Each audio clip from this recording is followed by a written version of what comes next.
Here are the horoscopes for the week of the 5th to the 11th of May 2014.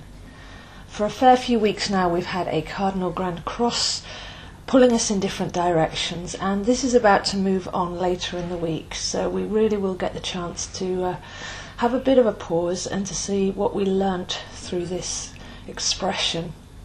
So we've had Uranus in Aries, which is a very vibrant aspect, and that's been around since 2011. But Uranus has been opposite Mars in Libra, and Mars has gone retrograde, so our soul energy, where we place our energy in life, has gone inwards so that we can actually discover what it is that we really want to put our energy to.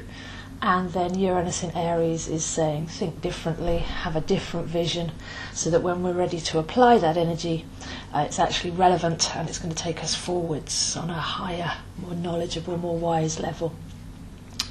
Jupiter in Cancer has been around since last June, and this has been teaching us to be the sovereign master of our emotions.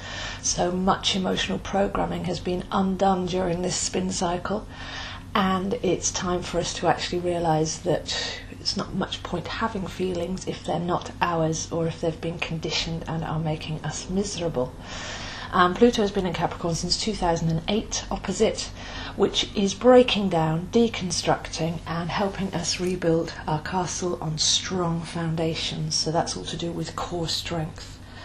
So although many people haven't really enjoyed this Grand Cross, it's actually very relevant, very necessary, and profoundly life-changing if you can actually engage with it, rather than seeing it as a series of random events that are having a go at you from the outside. So this is about to clear this week, but by the end of the week we have two more powerful oppositions coming in, so we don't get much of a pause before we have something else to put our attention to. So we begin the week with Venus in Aries, and Venus is starting a whole new cycle of the zodiac. So Venus represents what we love, who we love, how we love. It's our values. So with a fresh start in Aries, we are able to start to think, well, what do we really value?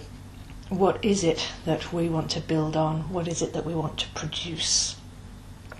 So Venus will be in Aries for a couple of weeks, so we've got a chance to kind of really go in and feel the importance of what we're putting our energy to there. By Wednesday we have Mercury going into Gemini. Mercury is at home in Gemini. It's to do with how we tune into thought forms and process them through our mind and turn them into words and actions. So it's thoughts, words, actions. This is the alchemical.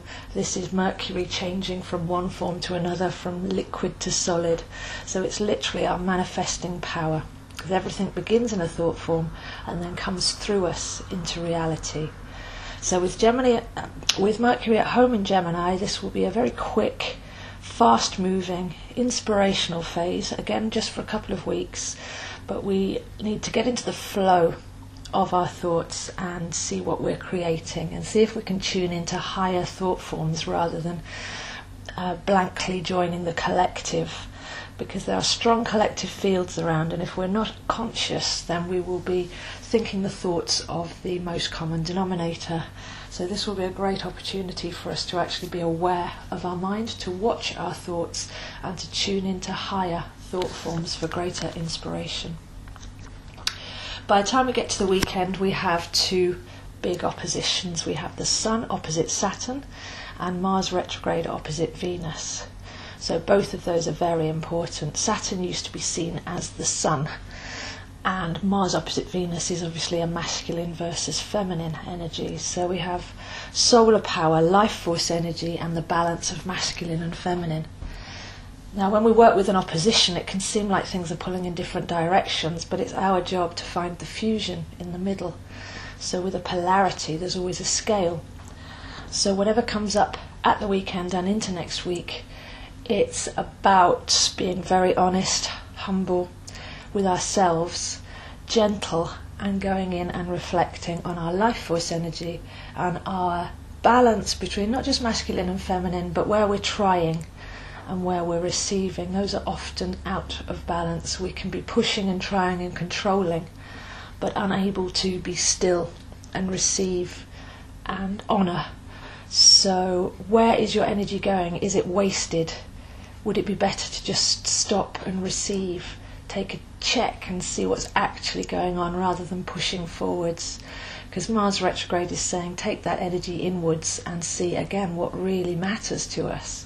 So the whole week is about where's our energy, going inwards, having a look at our true desires and our true values, so that when everything starts to go forwards again and when these oppositions fade away, we're actually aiming at true north. We've got direction and orientation, so that when we carry on to produce, we're producing something that really means something to us and has value to everybody as well. So there's an inner meaning and an honesty. Whatever lessons come up are the lessons that you wanted to learn right now.